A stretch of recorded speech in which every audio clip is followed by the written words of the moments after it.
Here is the richest dictator on the planet. Hassan al-Bolkiah was born on July 15, 1946 in Bandar Seri Begawan, the capital of Brunei, a tiny ultra-rich Asian state. The son of Sultan Omar Ali Saifuddin III and Pangeran Anak Damit, Hassan al grew up in a royal family that has been in power for centuries. He is the eldest of 9 siblings, and from an early age his destiny was clear. He was trained to become the Sultan of the kingdom. He received a strict education, first at a local Islamic school, then in Malaysia. But to prepare for his reign, he went to study in the United Kingdom at the Royal Military Academy Sandhurst, one of the most prestigious military academies in the world, where many Asian leaders have been trained.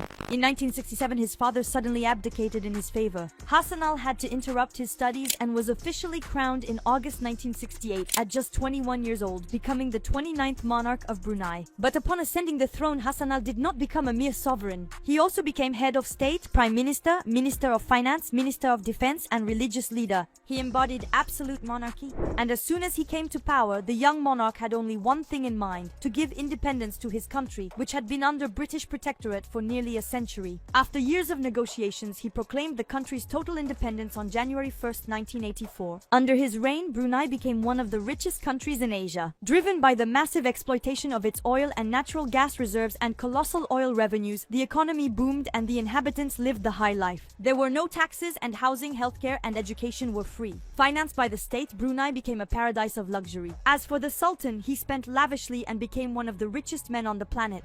Married to his first cousin, Princess Raja Isteri Saleha, in 1981 he took a second wife, Pangeran Isteri Hajah Mariam, a flight attendant. For this occasion, he had the Nurul Iman Palace built, reputed to be the largest in the world and undoubtedly one of the most luxurious on the planet. The palace cost $1.4 billion.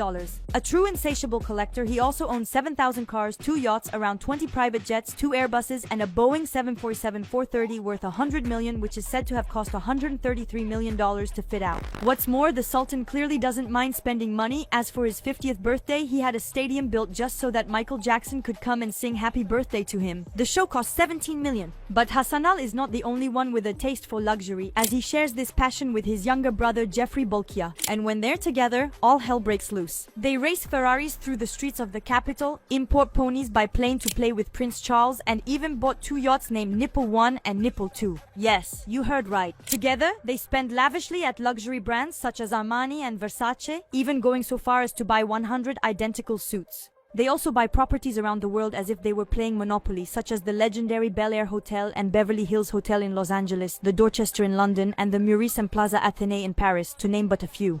At the same time, the Sultan's younger brother is building a scandalous reputation. He is nicknamed the Playboy Prince, and his hobby is collecting women. He is said to have a harem of young women recruited from all over the world, whom he has reduced to sexual slavery. In 1998, a scandal erupted in London when his former associate and friend Bob Manoukian testified under oath that Jeffrey was holding 40 prostitutes locked up in a 5-star hotel. But it doesn't end there. In the 1990s, he was also accused of embezzling $14 billion in public funds while serving as finance minister and head of Brunei's investment agency responsible for managing the country's oil revenues. Although he was prosecuted, he ultimately avoided conviction thanks to his brother. But another scandal brought Brunei back into the headlines in 2014 when the Sultan introduced Sharia law in the country with extreme punishments: flagellation for certain crimes, amputation for thieves, and stoning for homosexuals and adulterers. The whole world was outraged. Hollywood celebrities and politicians called for a boycott of the Sultan's hotels, and under pressure, he postponed some measures until 2019. Many see this radical decision as a diversionary tactic, a way of making people forget his brother's scandals by presenting himself as a more pious leader who respects Muslim values. Now 78 years old, the Sultan of Brunei is one of the world's oldest leaders, and among his 12 children, it is the eldest, Al-Muhtadi Billah, who has been designated as the Crown Prince.